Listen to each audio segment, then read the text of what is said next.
Minnesota Vikings fans, welcome back to the Purple People Eaters podcast. He's Aaron, I'm Chris, and we're here to discuss what else? A Vikings draft. No, we did not come away with 17 picks, 12 of those in the seventh round. We did not even get a seventh rounder. I'm sure Ricky is still pissed off about that. But anyway, we did a preview show. Now is the post show. It's almost like a post-fight show. How did the Vikings do? We're not going to sit here and grade every single guy, yada, yada, yada, but we are going to kind of detail our way through some of these picks. Some of them stand out as like, oh, I like that guy. Some of them you go, that's a development guy. There's some depth there.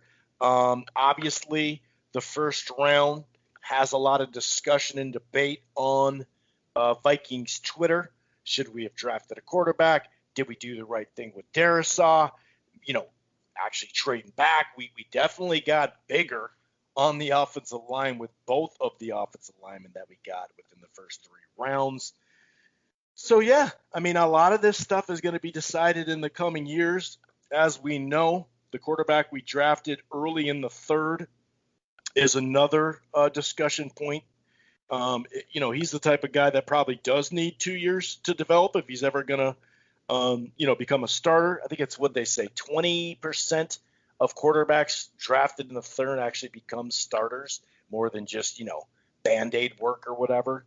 So if you're going to get him there, I guess having 2 years is a good spot. But there's obviously debate about that, where it seems like we got a lot of defensive ends. We may have our rush 3 technique potentially as well in the sixth round. So we're going to break it all down here. We got a lot to talk about. Obviously, there's other stuff to talk about in Green Bay. Last year it seemed like I'm sure he's mad because they didn't pick Bolt Jefferson or pick somebody, and they picked a quarterback. Green Bay did, but obviously it does seem like there is a lot of smoke in that fire in Green Bay, so that's a fun segment. We got a little audio from RG3, and then we'll talk about maybe some possible free agents, maybe not by name per se, but position depth and all that. How do we feel coming out of the draft in general? If this is your first time listening to this here Vikings podcast, welcome. It streams live right here on blogtalkradio.com/Rope-A-Dope Radio. However, you can find it in a lot of different places. First of all, you don't have to listen to it on Blog Talk at Rope-A-Dope Radio. Download the show or listen in the browser. You can find it pretty much anywhere. You can find it under the Rope-A-Dope Radio podcast on Apple Podcasts, iHeartRadio, Player FM, TuneIn, and a variety of other places. We're also part of the Grueling True Sports Podcast Network, which can be found in a whole lot of places. While you're at it, why don't you head on over to thegruelingtruth.com. It's football, baseball, boxing, basketball, everything in between. And several months ago, Aaron started a page here called Living in Loserville at Spricker. He did 2 mock drafts there. There's a lot of different stuff that's there, not just sports oriented and Vikings and Timberwolves and Gophers. There's some other stuff too of his personal podcast. So that's Living in Loserville at Spricker. One more thing, if you're thinking about cutting the cord or you're not quite happy, I got something for you. It's called AT&T TV. The plans start as low as $69 a month. Simple pricing. No hidden fees, no annual contract. You can stream it anywhere on any device. And, of course, the cloud DVR is available. And if you sign up for the Choice package, that gives you a free year of HBO Max. And for a limited time, you better get in there, NBA League Pass Premium for the rest of the season. There's still a few weeks. All right.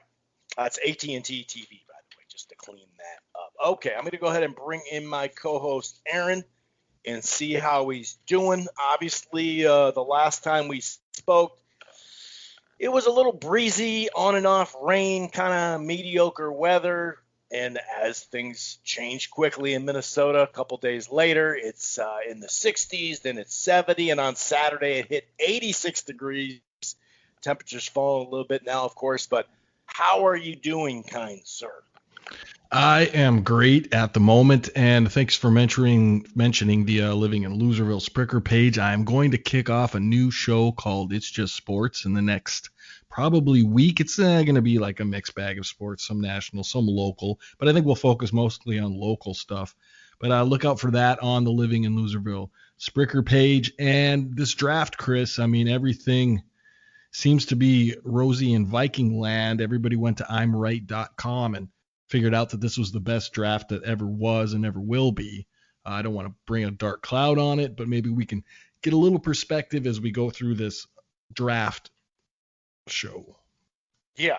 Well, it matters where you go, because on Vikings Twitter, we messed up with this, we messed up with that. It's funny how you get a little in between or a little on the far sides, on both sides. It's kind of like politics. And some folks are just kind of in the middle, knowing they didn't watch every all 22 play, snap, knowing that this is not what they do, year round per se, and thinking, well, we're all going to find out in like 2 or 3 years. And sometimes it can matter where you even go, especially for like a quarterback or some position like that, especially quarterback though. And just the fit. A lot of times it can be fit as well. I think it's right around half the first rounders just don't work out. And they're out of the league within 5 years. So lots to talk about, no doubt about it. We were all kind of wondering, okay, what are we going to do? We're going to move up? We're going to stand put?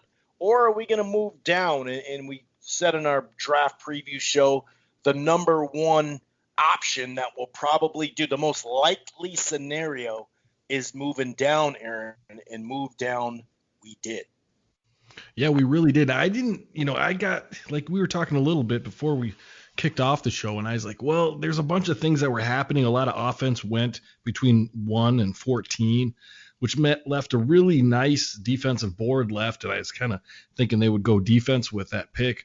And then they went and traded down, and they made it seem like they went down and got the guy that they wanted, and that's possible. No one can say it's impossible, but I think they probably like someone else. And I'm not saying they settled with Darisaw, but I think they were glad he was there at 23 where they picked him. Who would that somebody else be, do you think? Like to have them stay put at 14, because a lot of this will be one of the names we mentioned, the Vera Tucker out of USC, who can play guard, but tackle too, but guard as well. That one, we could have just stand put right there. Who are some of the other names that you think that they may have wanted as far as standing put? We know that they definitely tried, like several other teams, to go up and possibly get one of those top 2 tackles. The Slater's the most rumored anyway. Who are some of those names that you may think that they actually wanted? I think maybe they would have wanted a defensive end there, maybe a linebacker that they liked, but I really think what happened is that I don't think they were too interested in Vera Tucker. Otherwise, they would have stuck and took him. I think they probably thought they could go down to 23 and get someone like Tevin Jenkins. So I don't think they were willing to lose Darisaw, I think. And I think they got lucky that Darisaw was there. And then they had to choose between Jenkins and Darisaw. And I think they went, obviously, with Darisaw. But I think they were willing to go down a little bit, take Jenkins, and the Bears ended up actually taking him. But I think they're willing to give up Darisaw, which makes me a little bit dubious as to them actually landing Darisaw. Now, I think it's a great pick. I think he's a good player. I think he's got every bit of a chance to start right away and play for this team. But I don't think they were stuck to him as much as they want us to believe. Well, there was rumors and some smoke about them having to maybe move back up to possibly get someone. Maybe it was him, maybe it was somebody else. Obviously, a lot of people will talk about the 2 quarterbacks, Justin Fields at 11. About 3 or 4 teams were rumored in that. Obviously, the Bears got him. They gave up a fair amount for him, but hey, we'll let the Bears do what they want to do. And of course, Mac Jones, who could have just stand put. I mean, that's what the Patriots did. They were rumored that they were looking at Fields or looking at moving up, and they stood pat, and they got Mac Jones. Obviously, we won't know for the next few years. I know you're really high on Mac Jones. Is that something that's kind of stick with you for a little bit until maybe you see Darisaw on the field, or maybe if Mac Jones doesn't turn out as high, or even in a sense Justin Fields too, because maybe he is the stud. Who knows? Yeah, I'm really high on Mac Jones for a lot of different reasons. I think, he's the most pro-ready quarterback at this point in time. I also think that he's played with great players. He knows how to go through reads and all those other things. I think he's been well schooled sitting under Jalen Hurts and Tua Tagovailoa. So I think I'm really high on him, and I think Belichick knew what he was doing and knew that we probably wouldn't take him, sat there and got the quarterback that I think he wanted. So we have to, like you said, it's going to take a couple years unless Jones comes in and lights the world on fire, or he comes in and doesn't play well at all in 2022. But it has a potential of being one of those calendar of calamity moments where we go, well, why did we pass on Mac Jones? Now, if you're going to take a quarterback, which they did, and we'll get to that, and you got a chance to take one of the top 5 quarterbacks, although you do have a glaring need for a left tackle, but you're looking for, a potential replacement for Kirk when he moves on finally, or someone that can come in and shake the pot. I just don't think that you pass on a number 5 quarterback ranked or however the draft board went down, especially one with talent. And he's perfect for this offense, for the Kubiak type of offense. So I was surprised that they passed on him, but I really don't think they had that in mind at that point in the draft. So, it makes sense to go with the left tackle. It's a more immediate need, but I think we will think back on this day and remember that Mac Jones was on the board at 14. Yeah, and to be fair, if we hadn't got beefed up our line, hopefully, serviceable, we use that word a lot, then Mac Jones, we're kind of putting him behind the 8 ball anyway, coming in a year or two. If we can't protect, he's not a guy that's that mobile either. So, it's going to be interesting. This is what's fun about the draft, and a lot of people like to speculate, especially when there's not that coming off a week of a game that you can really sink your teeth into, or a matchup coming up. I think this time of year, man, just like in free agency, how did we miss that? And then a guy gets cut in a year and a half, or someone got a really good value that you could have paid someone. And you're like, what the hell? So there's always a lot to talk about. I really like the pick. I've definitely seen them a fair amount over the years because they do play my second favorite team, Miami, every year. And they tend to be in some, quality games that you want to watch, some tight games. Virginia Tech, I like how he runs down the field to close, to really demolish some folks. So he's big and quick. And right off the bat, I mean, the second and third largest dudes now we have on our offensive line are these two that we picked up. So clearly, Zimmer made it clear, like, hey, we got to get bigger. Yeah, I understand it's a little tougher. It's going to be but we got to get bigger. And maybe that's why they liked him as well. I think the moving back, though, considering what we got out of it, tells me something that not tells me, but I really like the fact, I'm we're both big on lines, both sides. And this is something we really needed to do along with Wyatt Davis. So I was pretty happy with the move. Like I said, I mean, in 2 years or in a year, we'll see with Cousins what's up with that. And we might as well go right to that, early third, because we did get that from the Jets.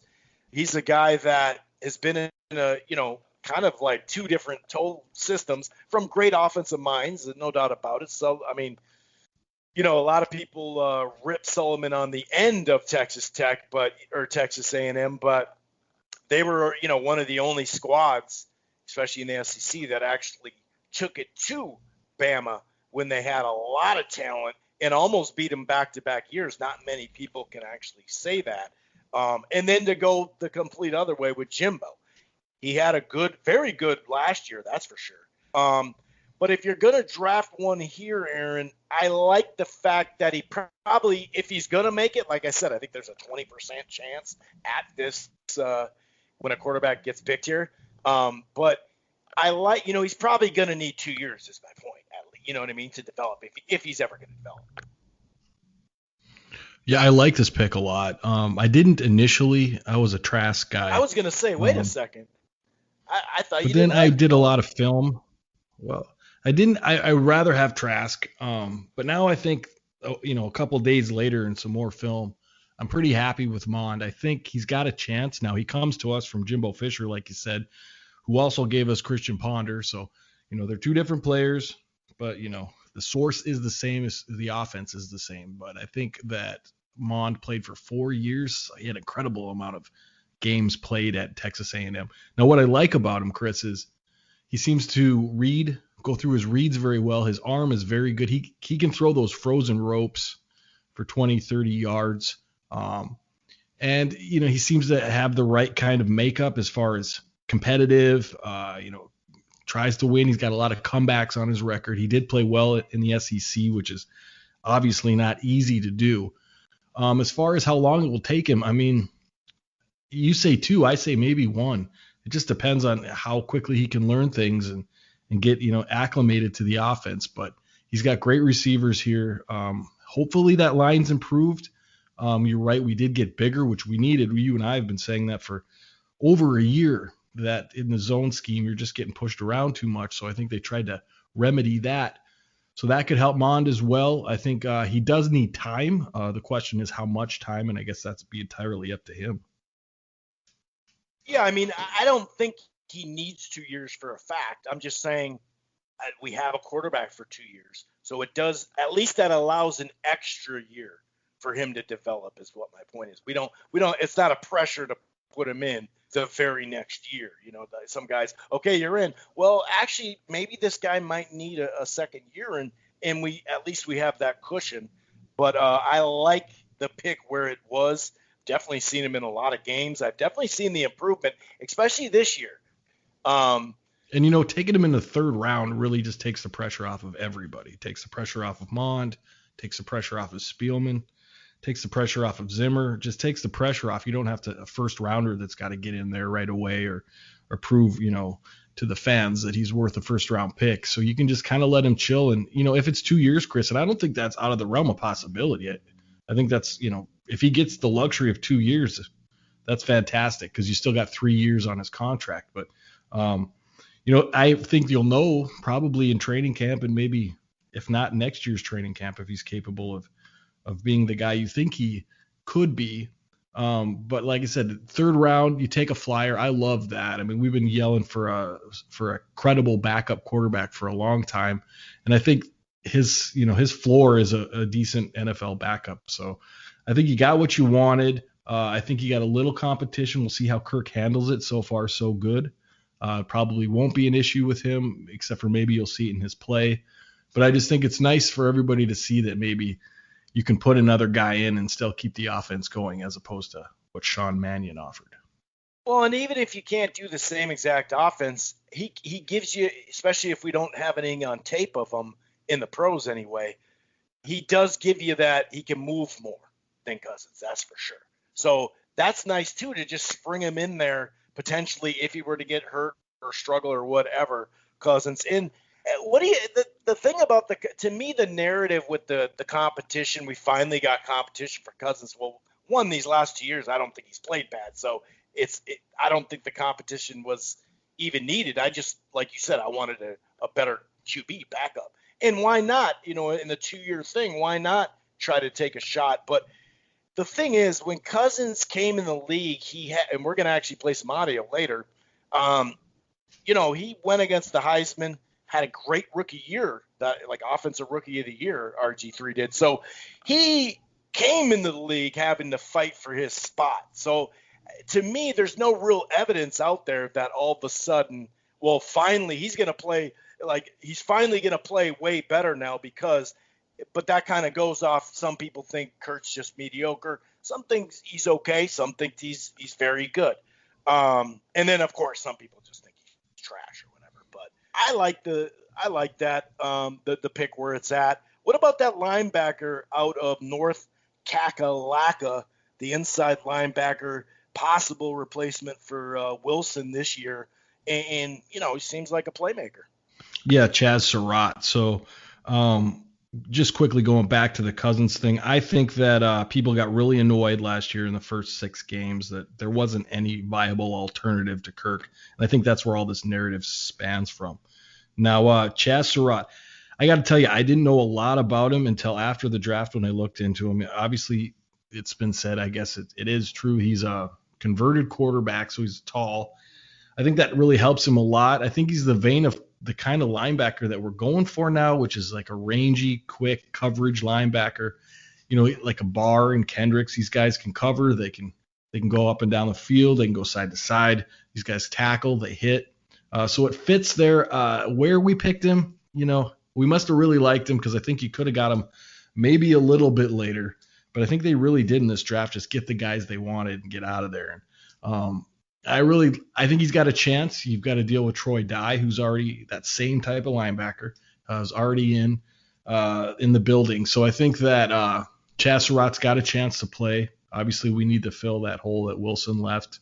But these are tall, lanky, long linebackers who can run and cover, and that's just what the Minnesota Vikings draft as far as linebackers are concerned. Yeah, and either way, special teams, we know we need some improvement there. And why not add depth to, because we kind of assume, Barr's going to be gone.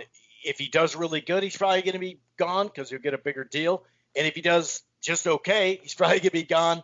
You know what I mean? So the potential for him being gone, I think that's an interesting pick, and I'm willing to give the guy a try, no doubt. And then Wyatt Davis played right guard. We don't know if he's going to be left or right or whatever. He had that knee injury that, made him drop in the draft. But it was a sprain. It wasn't a full-on 9-month procedure type thing. It was just a sprain. And he fought through it all year. And I remember watching game after game with him, and they'd mention it. And I'd be like, he's still playing pretty good. I might be biased because I saw a lot of them in those games, with Ohio State, of course, the last few years. And also, when you mock a guy, you're like, oh, I mocked him a bunch. So, yeah, he just fell to me. I like it, especially where we got him. I mean, bang for your buck to get Wyatt Davis on the inside and Christian Darrisaw. I'm happy being a meat and potatoes guy on the line.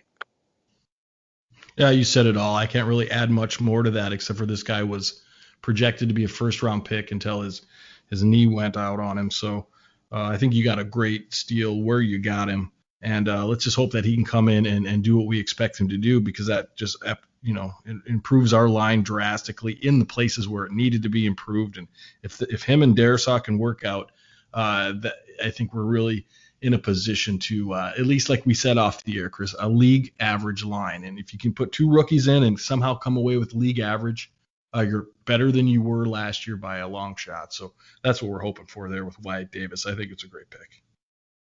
The road to serviceable, man. It is a long, dusty, rocky, bumpy road for the Minnesota Vikings, especially on the interior.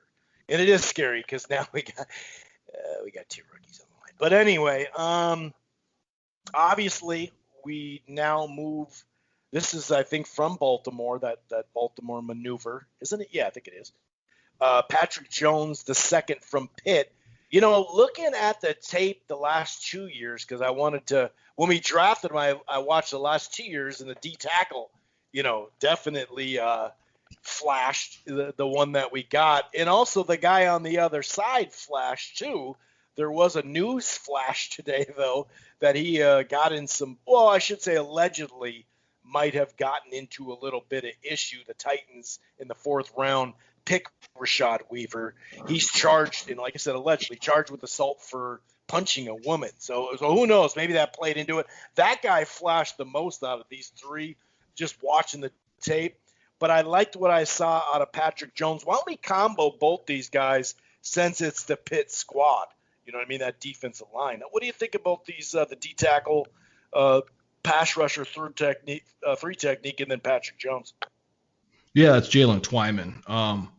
So I've had my eye on these guys, Chris. Maybe not as much as you because they play, against Miami and stuff. But that Pitt defense, DeMar Hamlin, Paris Ford, Twyman, Jones, linebacker was drafted as well. That was a really good Pitt defense that they come off of. And Jones, seems like a cool dude. He grew up in Japan. He was a military kid. As far as on the field, man, he's exactly what we draft for defensive ends. It's the long, the lean, the quick defensive ends that we like. And, we've got the best guy in Patterson. I mean, I think it's pretty much known around the league that, in fact, I was watching a draft show while I was watching the draft. And the guy said when we drafted Twyman, he's like, well, I wouldn't worry about it except for he's going to Minnesota, so he'll probably turn into something. And that's kind of the league's opinion of what we can do here with defensive linemen and Andre Patterson. And, I think that's a lot. I mean, this guy, 10 and a half sacks in 2019. I think Patrick Jones had 9 sacks. So that's 19 college sacks for these guys on a really good defense and a good defensive line. They both have the traits that we like, although Twyman's a little smaller than the other defensive tackles that we have. But so was John Randall. So was some other really great defensive linemen. And that doesn't a lot mean of pass rushers are, Yeah, and he just seems to be like I hate to say it because I don't want to say it, but like a high motor guy who just doesn't stop. And he was really, touched to be drafted. And, this guy, again, was mocked a 3rd round guy. So get him in the 6th round. It's unbelievable value there. And I really think that these two guys, I love these Pitt kids. I think these are guys that are going to make this squad and are going to probably get significant time in the 2021 season. Yeah, I mean, we talked about, Tomlinson and Pierce, and we talked about how it could be a variety of things. Maybe it'll be somebody on the team, and then they do end up, on that 3 technique that we already have here. Maybe it will be this guy here now, Tyneman. So, but we could also move over. We also mentioned Tomlinson over to nose tackle on 3rd downs or passing downs, whatever. And then maybe he will be that guy we need, a guy that can really pass rush. He may be undersized, but that dude is just beefed out at the same time. You know what I mean? Like, yeah, he's undersized, but his arms don't look undersized, and his mentality is definitely not undersized. He definitely, like I was saying, watching Jones, he flashed like crazy 2 years ago. Obviously, he didn't play this year, and that's part of it too, right? He didn't play this year, so because of a COVID opt-out, and that's part of this stuff. I mean, some people or some players did really drop based off of that. I mean, obviously size plays into this potentially. Let's talk about let's combo some guys up. Let's first start off with Kenny not going to play here anyways. From Iowa State, Kenny Nwangwu, is that how you say that? Kenny Nwangwu or Kine? I don't know. He seems like a really project guy, Chris, and like I haven't heard anything about him. I didn't see him play at Iowa State. He's got all the traits. He's like 4'3", 6'1", big kid, running back. Is this a special teams guy in the end? I don't know. Kickoff return, running back. They got a stud running back. That's why he's going to be probably a first rounder maybe next year. That's why he didn't play much. But I'm thinking kickoff return, just another guy in there. And apparently, the running backs coach was adamant about getting this guy. So apparently he thinks he's a piece of clay that he can mold. And then Cameron Bynum, he's a cornerback in college. It's been pretty well said that he's going to be a safety in the NFL, which makes me like the pick a lot more because he got torched at the Senior Bowl as a cornerback every day. So I didn't have a lot of faith in him as a corner, but I think as a safety, he comes from Cal, so he's obviously pretty smart. You can't just get into Cal, and that's part of Cal's problem is that they don't mess around with the entrance requirements for their athletes. So he's smart. He can play. He's got the build for a safety. I hope he'll work out. And then we got another end, Chris, and Janarius Robinson out of FSU. And again, a long, lean guy. What do you got to say about him? I didn't get to see a lot of Janarius. What I did see in highlights, I liked a lot. But again, those are highlights. Yeah, it seems like Patterson special. This is the pick that I believe we got from Buffalo in that trade. I think that's all gone now, that whole transaction. So, it seems like he didn't like I know of him. Some of these guys I just know because of recruiting, seeing the name. Then I just hear the name during a game, that type of thing. But he didn't necessarily just flash like crazy or anything like that. But I'm just thinking that, a potential, Patterson guy or maybe a split specialist, or maybe he's, depth or whatever. I really don't. I can't really go too far on him, to be honest with you. But this Zach Davidson here now, oh boy, University of Central Missouri, 168th pick. This guy's 6'6", 245, 4.6, 40-yard dash. He can punt. He's an all-conference punter. The guy averaged 42 yards per punt. I think we got – it's funny, though. He can't block worth a shit, I guess. He's just fast and he can punt. Yeah, I mean, we kind of mocked him just kind of laughingly because we wanted to put a tight end in the pre-draft show, and this is the guy we picked. And, yeah, I didn't know anything about him, and I still don't. I think they're going to try him at tight end. He's got a lot of physical traits that they like. He's tall and fast. And, Rudolph was a terrible blocker as well. So I think we do have some problems with blocking at the tight end position. But I think I don't want to, skip over my favorite pick in this draft. That's why I saved it. Oh, this great. Is fun. So let's talk about this kid a little bit. He can long snap, too. Don't take that away from Davidson, sure. Okay? He can long snap. Hey, man, if you can do that, kill 3 roster spots. But, dude, exactly that. And imagine the fake punt situation. You line him up at tight end. He sneaks back there, and next thing you know, we're burying him at the inside the 5. That is dynamic. That's what we call that. Dynamic. He's elite. He's an elite player. Yeah. Oh, sorry, Govers.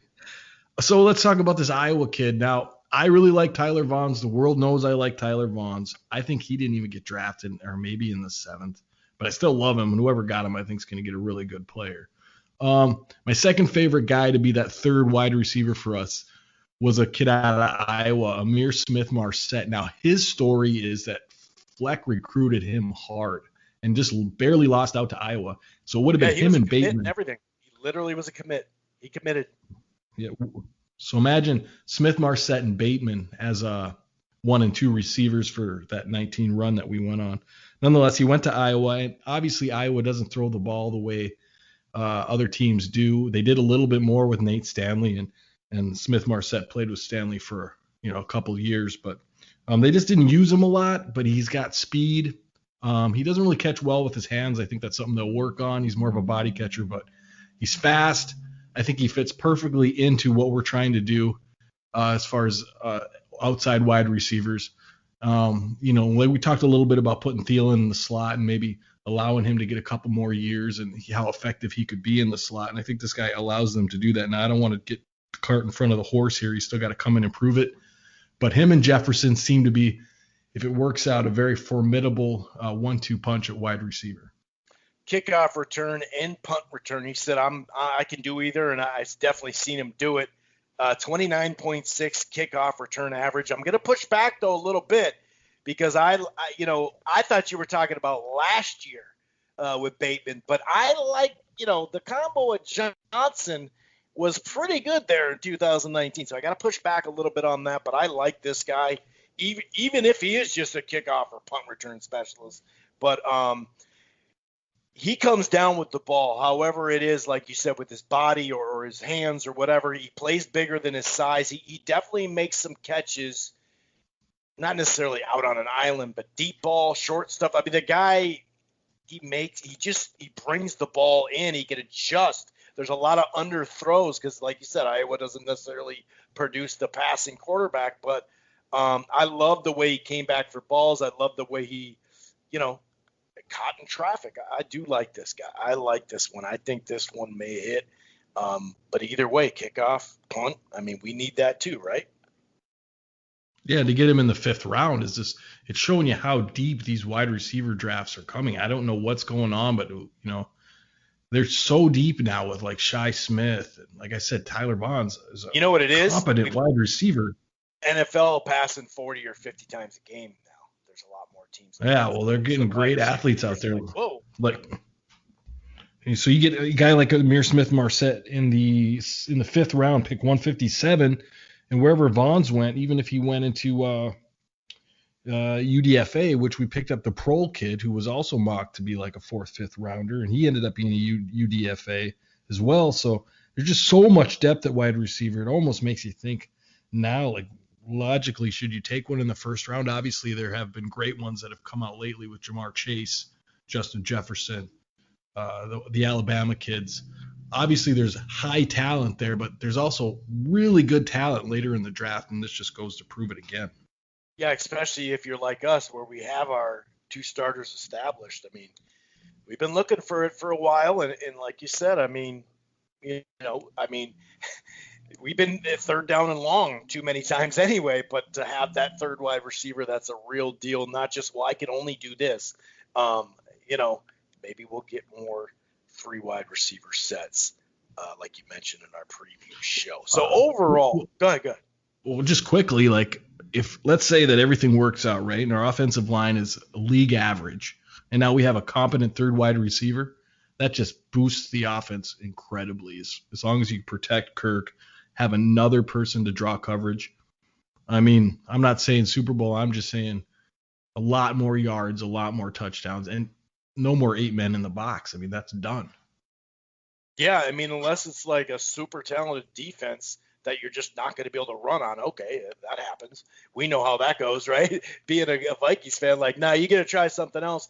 And then Tom Brady and Belichick did and spread us out 5 wide receivers, and we got a little exploited that season. But yeah, I mean, I feel more comfortable now that we added 2 guys to the line, and some of this is just recognizable names too, to be honest. Like, oh, I know these guys, so I'm more confident. When it could be a different guy that I'm like, I don't know, it's a wishy-washy. We got 2 rookies, and so I'm more positive because I've seen these guys play, which could mean completely nothing, to be honest with you. I think one of them will turn out though to be pretty damn good, and we've been saying this now for a while. We have yet to get a rookie step in the first 2 rounds, step in and play from day one and look the part.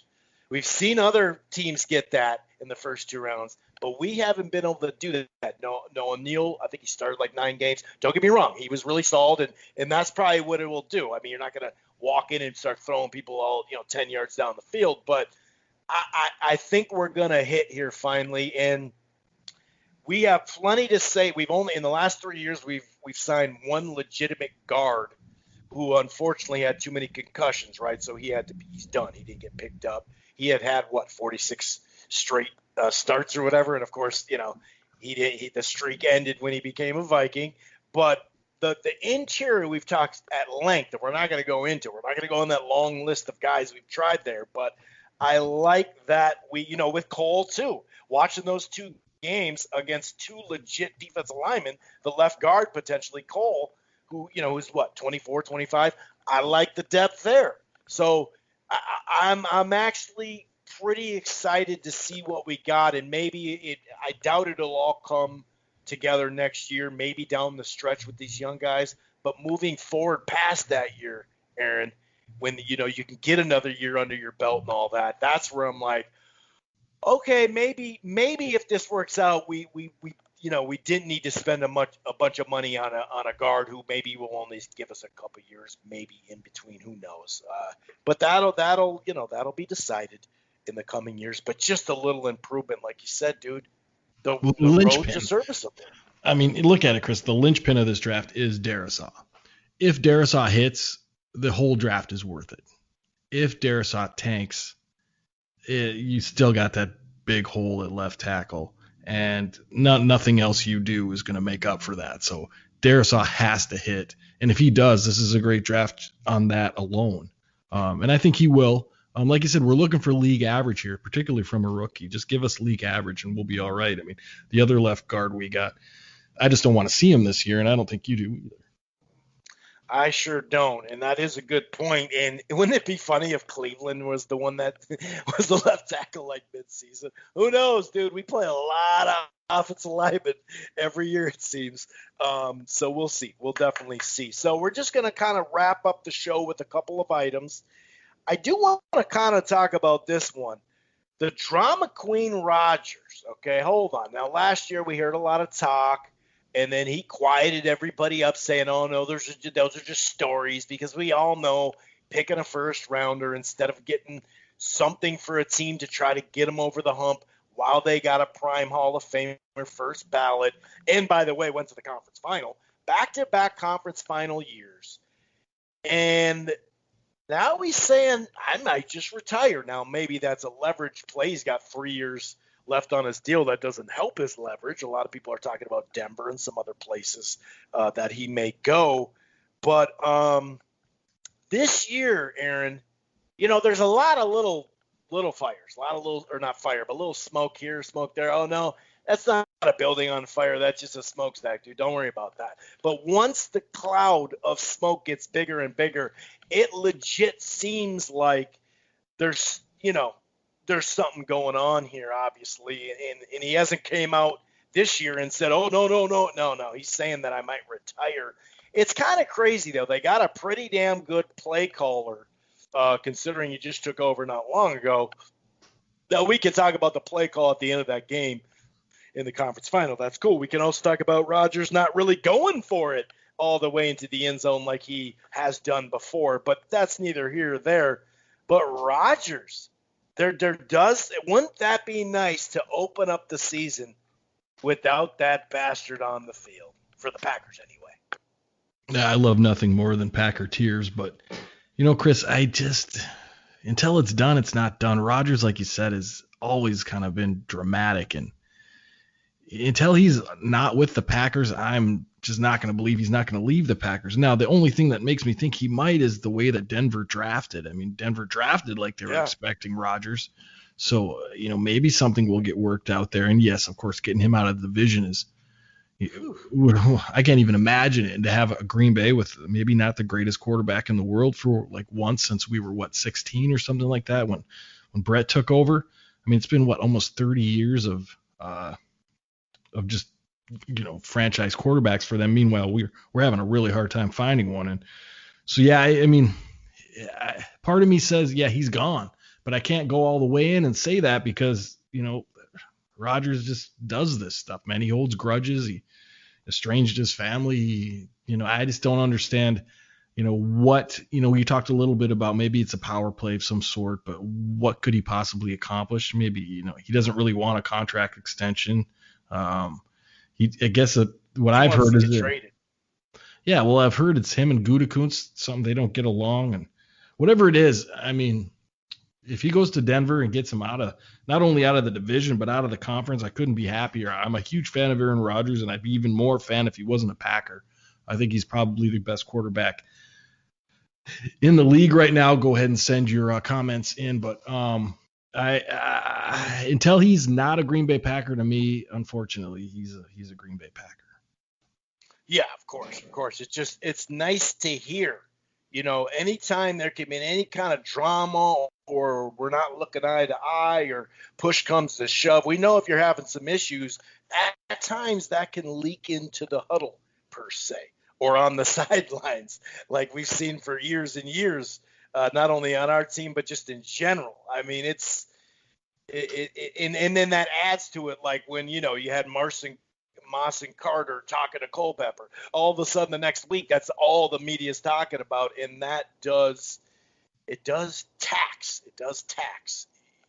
Well, here's the worst thing that could happen, man. Is let's say he does leave, go to Denver, and then Love starts to light everything up, and again another franchise quarterback. I mean, then at that point, I'm just done. I'm just done.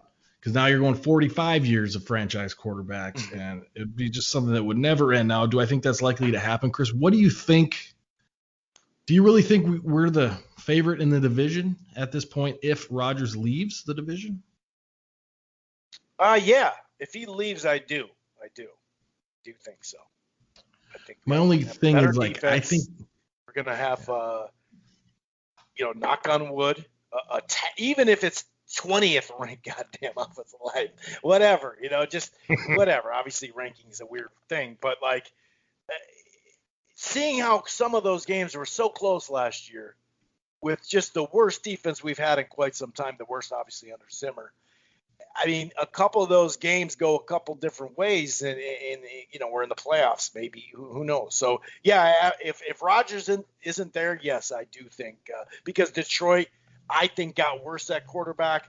The Bears are still gonna figure it out. They're gonna be an issue for us defensive tackle wise, and of course the guy that'll come from every angle hopefully we can double team them a little bit better. But that we got to see that. But we've won the division without that before. So yeah, I actually, if Rodgers is out, I do think we're a favorite, a slight favorite, but a favorite.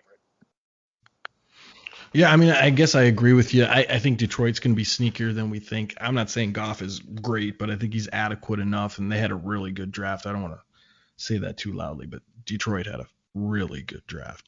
And, so do you want to get into maybe some needs of what we still kind of need? You said we had a little bit of money left over. We said that's possible. We got a lot of bit of money. But, yeah, how do you feel about the depth overall and possibly free agent? People are going to get cut here soon by June 1st. You look at rookie camp and they'll be like, oh, we got this guy. Okay, let's cut that guy in. And obviously, just in general, there are a fair amount of free agents out there because of the cap thing this year. Now, that's going to change next year. But the cap tweak that where they kind of left everybody in limbo, definitely. I mean, we've been talking about a lot of different guards and tackles still out there, just in general. So, what do you foresee another signing or two of any kind of significance, not just a minor signing, depth-wise? How you feeling depth-wise on the squad, position-wise? Well, I'll maybe outline some of the spots I think we could maybe improve or kind of fill some holes, and you can maybe throw some names out there if you have them. I mean, I think offensive line went from a capital O to like maybe a lowercase o now. I think you do need a little bit of help there, but it's not, a flashing red alarm sign like it was before the draft. Safety, I think depth, you need at least another one just for depth. Mm-hmm.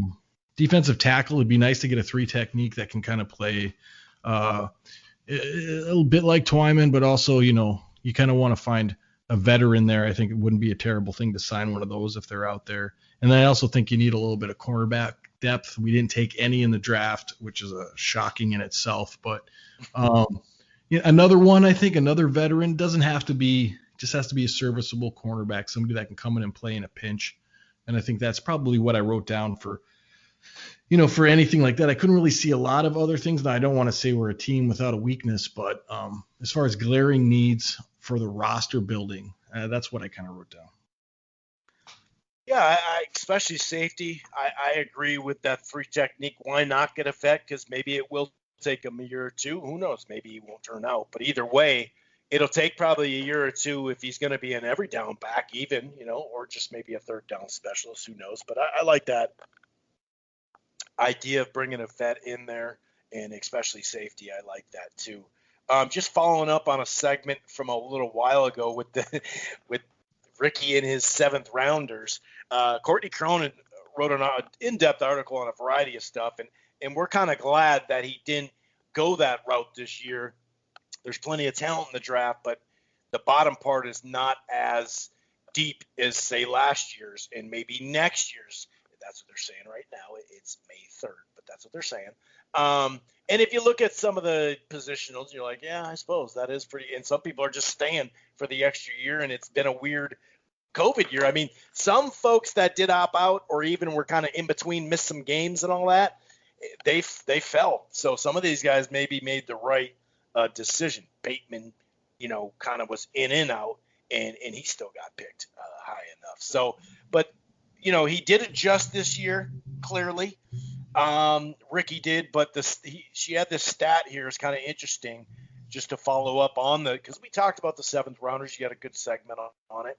So the 6th and 7th round picks, the Vikings draft since 2012, they played in 158 games. That's the most of any team. But according to games and snaps, those are going to be a little different because of 7 special teams. So the 6th and 7th rounders and the special teams, those don't count as snaps. But 17,324 snaps from 6th and 7th rounders is the 4th most behind the Patriots, Steelers, and Eagles. Obviously, Steelers and Patriots have a track record of drafting very well. So that's a little bit of follow-up. Obviously, we don't really know where this draft is going to go and whatnot, but there is some rhyme to the reason. No doubt. We gave him credit for some stuff, but I'm glad that he didn't just stick to his guns. No team has drafted more players 93 and made more draft day trades 35 and selected more 6 and 7s 41 since 2012. So I do like that they said, all right, dude, you can't do that this year. Or maybe he, made the adjustment. So I think that is a positive as far as money and free agency goes. It's going to take about this is according to cap analyst Jason Fitzgerald, $2.77 million cap space to sign all 11 picks. So that would drop their cap room from 7.6 to 4.83. But that Kyle Rudolph thing, the June 1st release thing, it does free up almost $8 million. So we still have right around 13, maybe 12, 13 million to spend. Obviously, Harrison Smith and Danielle Hunter's extensions will probably play into that. But it also is maybe one of those will be a little bit of that anyway, as far as cap hit, along with Ziggy money. Maybe it's some items that you talked about too in the free agency. Yeah, and like you said, there's some guys that need to get paid here coming up, and it's nice to have a little extra to maybe satisfy particularly one of them for the season and maybe get a chance to come at him with a little bit more money next year, that guy being Danielle Hunter. Now, we haven't heard anything out of that camp, and so there's nothing to believe except for he'll suit up and play for us. But we did draft an awful lot of defensive ends, too, and we've got a bunch. So I think we said 5 of them, Chris, that are kind of vying for that other spot. You got Kenny Willekes. Now you got Patrick Jones. You've got the Florida State kid. And you've got Weatherly and Wanham, of course. And Wanham played pretty well last year. So there's 5 bodies there at that spot. Now, I'm not saying they're contingency plans, but I wouldn't be surprised if they were. Nonetheless, you know what boat we're in. Pay Danielle Hunter. Give him what he needs to get him through this season, and then pay him what he wants next year. I don't think it's easy to replace a guy like that. And if you got a little bit of money, maybe throw a little sum his way. Yeah, and I think they're in that boat too. It's obviously if he wouldn't have got that neck jammy, and I hate to just say neck jammy because it's serious, but if he wouldn't have, I think we probably would have already done it. But let's I just hit something. I'll let there's just maybe another item or two, but let's play this audio here from RG3. RG3 is suddenly busy all of a sudden. Kellen Mond, Robert, what do we think of the player here? And then going to a situation where in training camp, he's going to look more physically impressive than the starter that's standing there at Kirk Cousins. What do we think about the spot for Kellen, too? Yeah, I can tell you right now, number 8 in Minnesota is probably not real happy right now. Because Kellen Mond represents exactly what he doesn't do well, right? Kellen Mond's the big physical quarterback. He can run it, throw it all over the field. And I don't think that that's something that number 8 is able to do in Cousins in Minnesota. But I think that's what the coaching staff and the administration is looking for. Should I say the organization is looking for. Mond had a lot of inconsistencies in his game. And the biggest thing last year was, like Connor talked about, he actually improved drastically. But some NFL evaluators looking over the course of all the years of his starts at Texas A&M, they're still a little skeptical about him. But I would tell you this, with great determination and great coaching, I think this is a guy that could be a real riser over the course of his career. And as you see, Cousins has been collecting checks there in Minnesota for a long time, taking them to 8-8, 9-7 seasons. If he has a bad start to the year like he did last year, I could see the fans and maybe the organization leaning towards Mond if he comes in. There we have it. Your Shots fired. Sir. Your reactions, because this one was a fun one on good old Vikings Twitter. Shots fired, my friend. Look, you and I see this differently. I don't want to get into a big argument about it. You can just say your stuff, and I'll say mine. we don't have to floor. Get an argument. You reserve the floor. Yeah, so I agree very much with what RG3 had to say. Not so much on the X's and O's type of thing about big quarterback and sling the ball and all that stuff, because Kirk can throw the ball. There's no doubt about that.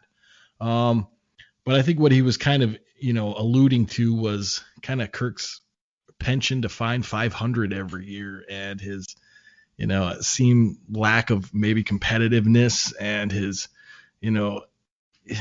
we still haven't figured out what the hell he was grilling on that grill. I've looked at it millions of times and I can't tell what the hell that was, but I'm not going to hold that against him. But nonetheless, I really think that RG3, I'm a chef and I can't tell you what kind of meat that was. Hey, that's some good detail though. I like that.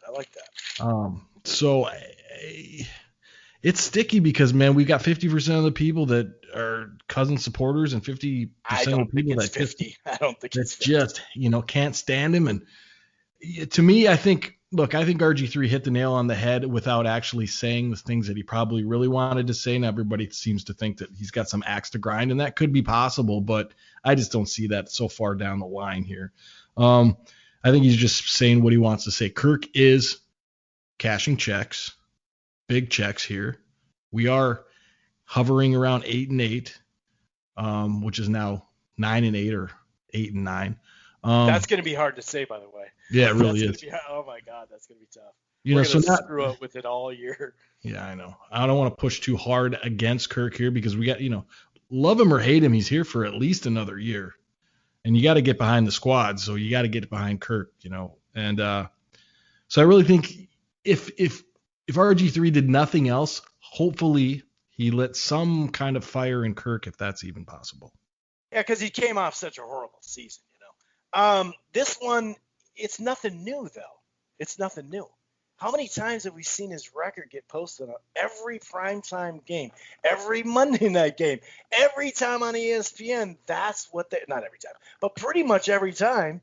That's not new information. We all pretty much know his record. So to me, I think that's where it comes from. Well, I mean, first of all, he's a bigger quarterback. 6'3", 210 is not a big quarterback. He's bigger, right? Like you said, he can throw the ball around. He's got one of the best arms in the whole league. So we could put that to the side. But to be honest with you, it's nothing new.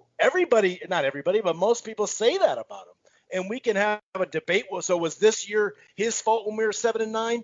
Do we just throw out the year before that? Let's go back to the 8-8 the first year.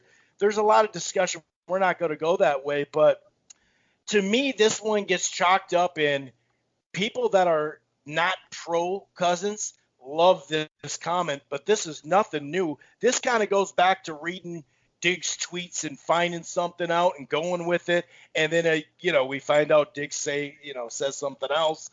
Zimmer on the sidelines saying we're going to cut him.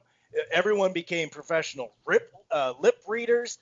To me, this is probably the most basic thing that's always said. So I didn't see anything new in it, to be honest with you. That's why it was kind of funny. Like, so you needed RG3 to be like, yeah, that. Well, we already know his record. And so I thought it was kind of just funky that way. Well, I just think someone needed to say those things. Everybody publicly. says it, though, Aaron. What do you mean someone? Who? What do you mean someone? That's what they talk about almost every game with him. From what I've heard, that's probably the most pointed attack. I won't say attack because I don't think – well, I mean, you could call it an attack, but it's definitely shots fired. Have you been watching ESPN at all, dude? I have, but I'm not. Dion said worse than him. Jefferson right there. But I think the credibility of like a talking head at ESPN as opposed to a guy that competed with him and lost his guy spot, who also played in the NFL. I think it's a little bit more credible. Now, like I said, people already have dug in their heels on where they stand on Kirk, and you and I have dug in our heels on where we stand on Kirk. But that doesn't change the fact that for 2021 season, Kirk is the starting quarterback. Hopefully we got the offensive line dealt with. Maybe a third wide receiver, which can only help Kirk. And I guess this is the season. If that line works out, it's put up or shut up. We're going to find out what Kirk is. Next 2 years, really, I think, because we can't ask two rookies to just be studs. Although, God, I hope they're serviceable. Well, that's wishful thinking on my part. Right. Yeah. So anything else, sir, before we shut this in-depth post-draft show down? Well, let's just keep ourselves in perspective here. We got some good players, we think. Like I said before the show, you can get 3 starters and a couple guys on your roster off this draft. It was a good draft. Now, which guys those are going to be? Like I said, it has to be Darrisaw. He has to pan out here for this draft to work at all. Now, you could get some other guys that pan out, but the most important piece here is Darrisaw. And, let's hope that works out. And I think he's got a good chance of working out. So I thought it was a pretty good draft. I don't want to put a grade on it. Maybe in 2024 I'll put a grade on it or something. But I thought for what happened and maybe the change in draft philosophy out of Spielman, whether that was from the Wilfs or he took this on himself, or Zimmer or whoever it was. I think the lack of Don't 7 answer rounders. the phone. Don't pick up the phone. Yeah, I think the lack of 7th rounders was a nice surprise. Although I really thought Rick was going to come back up in the 7th. I watched the 7th thinking he was going to come back up, but he didn't. We got some good UDFAs. So, I mean, I don't want to predict anything for the season. Let's just hope some of these guys work out. We need some guys now. And like I said, the Cousins thing will work itself out. We'll finally get some closure on that, hopefully. And let's just hope that the offensive line can become league average. I think we already know what Cousins is. He's been here 3 years, and I think just people have different opinions on it. And sometimes it can be right after the game or during the game. Sometimes it could be knee-jerk. Sometimes it could be someone happy with their fantasy stats. There's a lot that goes into this. But yes, and by the way, we're going to get back for probably 2 more shows of Timberwolves basketball. Go figure. We do 2 Vikings game and they go on a long winning streak. Long for us anyway. Longest since 2017-18. That's for sure in that playoff year. So we're going to get back and do 2 different Timberwolves. One more, next week, and then another one to kind of wrap it up because I don't think they're going to make the playoffs this year. But who knows? You never know. No, we do know that. So we're going to do that. And then just a reminder, Vikings fans, we're going to do at least one. We're going to do 2. We're going to do 2 more of those classic shows, the rewinds. We got one for Denny Green. We got one for Chris Carter. And then we'll probably do one kind of on the end of the summer, kind of to warm up for the season as well. So look out for those. We'll definitely be back next week talking Timberwolves. Peace out.